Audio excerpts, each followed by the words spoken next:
If you are watching me right now, you may belong to one of these two categories of amazing and beautiful people. The parent who think everything is fine and well, and the adult child who has already checked out.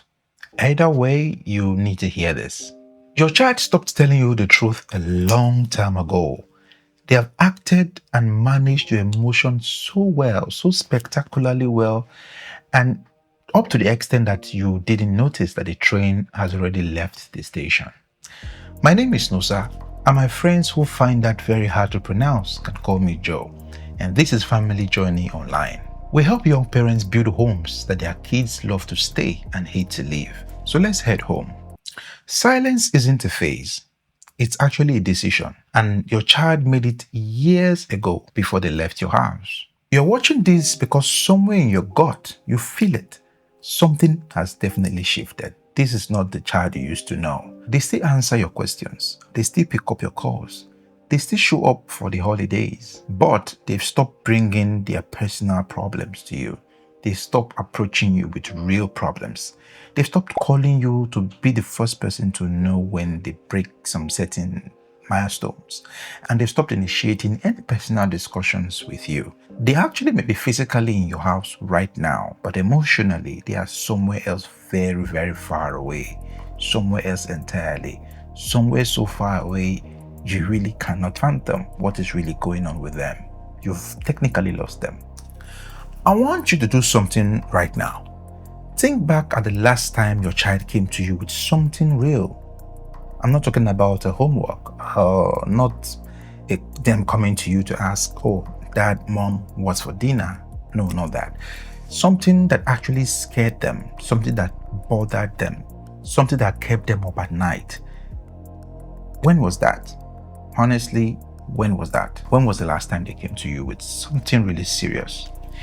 Here's the fact. Most parents I've spoken to recently cannot answer that question quickly. They actually tend to sit back and really think about it. They have to think further back than even they expected. And you find answers like 3 years ago, 5 years ago, 2 years ago. Sometimes you discover that in their mind, their child is still in elementary school, in their memory. Meanwhile, this child is already 15. This child is already 18. This child is already 20. And nothing personal has happened in that relationship in recent months, in recent years. And I'll tell you something that is really harder. The child didn't leave because of one very big moment. There was no major crisis that has happened. And if you ask most parents, there's no particular event they can point to. And there was no dramatic scene, there was no tantrum. But there was a random Tuesday, a Tuesday when they came to you with something that you consider inconsequential or something very small. And maybe you were distracted, maybe you were bothered by something else. But somehow you minimized it. Or maybe you fixed it, but you fixed it without sitting in it with them. You fixed it without understanding how they want it fixed, and they take note. Children always take note. Well, what else do they have to do? They have no other job. So they take note. So here's what the research on family estrangement doesn't tell you. But I'm going to tell you right now. Children don't pull away from parents they hate. So if you have a child that's not talking to you now for a reason or two, they don't hate you. They actually pull away from parents who were unsafe, to be honest with.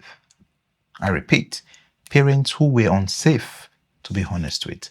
Not the violent parent, not the absent parent, but the unsafe parent. There's a difference. And the difference is what we'll try to explain in this video.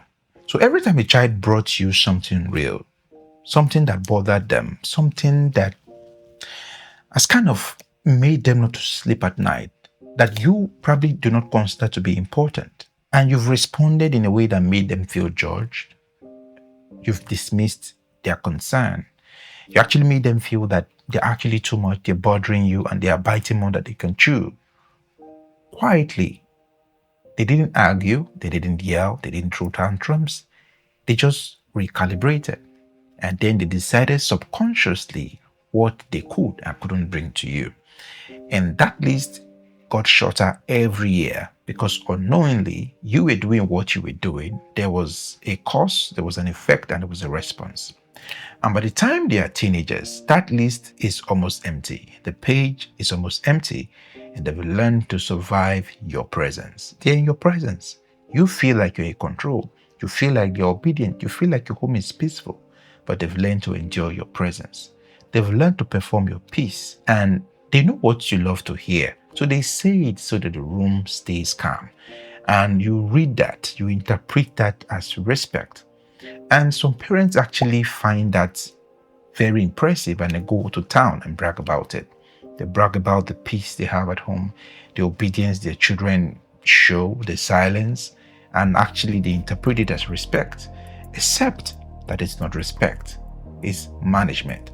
Your child learned how to perfectly manage you, and that is the loneliest thing a child can learn right in their own home. No child deserves to learn loneliness from home. But it is what it is. That's where we are, and that's why we're here. So, what do you do when you find yourself in a situation like this? Well, there's one thing to do. You need the child, you love the child, so you chase after them. Except that's the wrong move to make right now because the child is emotionally withdrawn from you. Chasing a child who is emotionally withdrawn from you doesn't open the door. It confirms what they already believe, which might be right or wrong, but they've believed it and you just confirmed it, that your need for connection is more important than their safety, which might not be true as far as you're concerned, but that's how they feel. And here's the framework you should adopt instead. 3 moves. I call it the opening room moves, or let's say the moves to open the room, or whichever way. Anyway, 3 rooms, three moves. Move 1. You have to make your reaction safe before they expect honesty. Now, they are testing you, constantly testing you with small things. Now, how you respond to those small things, to those small tests, determines whether the big door will ever open. And if you get defensive or dismissive, or you activate your lecture mode and you become a lecture, or you become lecture heavy on those small stuff that they've actually thrown to test the waters with you, the door stays shut every time. I'll tell you a story. When I was younger, my mom never really loved me going to some certain places. So most of the time, if there was no other arrangement she could make, she'd probably tell me to stay indoors and read my books while she went out. And you know, a kid will always be a kid. A child will always be a child. I didn't always stay where she told me to stay. Sometimes I still went out. When I went out, it just so happened that I was most of the time unlucky. While I'm doing whatever it is I was doing outside, one of our friends would probably see me. And when they see me, I have to say hello to them and greet them. It's traditionally what we do. So then I've greeted them and I know that I'm in soup. But then I run back inside their house because now whatever I didn't want to happen has happened. But when my mom comes back, there's something I remember I always did. So the first thing I tell her, "Oh, mommy, welcome." And she's like, "Okay, how are you?" I'm like, "I'm fine." And then I tell her, "I saw your friend today. And she be like, "Okay, where did you see my friend?" If that's her first response, I know that I can't continue anymore. If the first response is, "Okay, you saw my friend, which of my friend?" Then the discussion can continue. "Oh, this of your friend, that of your friend, that of your friend." Then if the next response is, "Oh, okay, that's fine," then I can proceed and say, "Okay, you didn't ask me where I saw her. I saw her in social location." Now, this is me on my own, testing the waters, checking her response, giving more information, one step at a time, one stage at a time, till I on my own confess my sins and wait for whatever repercussions it will be. And I noticed at that time, sometimes she just let it be. She doesn't just discipline me or respond in the way I expected her to respond. But there were days that were not so good days, and she did what needed to be done because, well, I broke a rule. I violated an order. And that's how most children behave. They test you. They give the very, very little information and see your response. And if you respond with aggression, respond with anxiety, respond with force, respond with the disciplined tone, respond with they are afraid you will respond, it shrinks the amount of safety, if I have to call it that they feel with you. And that's one thing we need to watch. This is in no way me saying don't discipline your children, do so, but be less predictable. Some things should be let go when they can't be let go. Other times when they expect you to descend and actually dish out the maximum punishment, just let it go. Let it be an element of surprise. Let them see you show mercy. Let them see you be an example of a man that shows lots of grace. And they know clearly that they deserve to be punished. But on that particular day, you just let it slide. And eventually you choose peace, you choose unity, you choose fun, you choose a house that is warm, a house that is great to live in. Once in a while, just do that. Move number 2. You need to stop asking questions with very obvious answers. For example, a question like, are you okay? It's just a yes or a no answer. Case closed, and that closed the doors. Door is wrapped in seconds. It's wrapped without really hitting any fruit. So something like, tell me something good that happened this week that I don't know about, is an open gate. A lot of things can happen in that discussion. It's an open-ended question. Low stakes, you're not interrogating, you are not grilling them, you are just inviting a very honest and productive conversation. Rule number 3, make your repair move explicit, not implied. For example, if you want to say I love you out loud, you can say something like, I know I haven't always been easy to talk to. However, I'm working on that. That would move any mountain. But what you've said is the door is open. What you've said with that sentence is that I'm available. That sentence changes something in a child. And even if they don't respond in that particular moment, they've heard you, they've processed it, they've noticed a change in your usual pattern. And now they need to figure out how to respond back. Except for this particular situation, they need to respond almost immediately. And then that's your window. Now, here's the part people intentionally avoid. You're not a bad parent. You're doing your best, most part. And because this is happening or has happened with you or to you doesn't change that, doesn't make you a bad parent. And this is not about blame or blaming you, because really, it takes nobody nowhere. However, you are responsible for what happens next after you watch this video.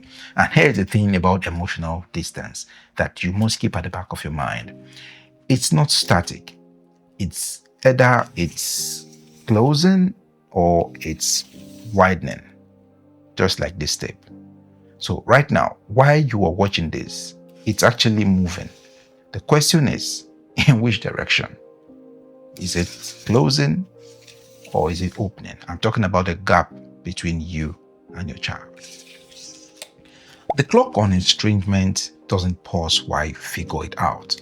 Every week you wait to open the room is another week that the door gets heavier, that the smoke gets thicker, that the distance gets wider. If this video feels like it's for you, if you recognized your house in this illustration or in this video, please drop the word open in the comments. Just that word, open, nothing else, just open.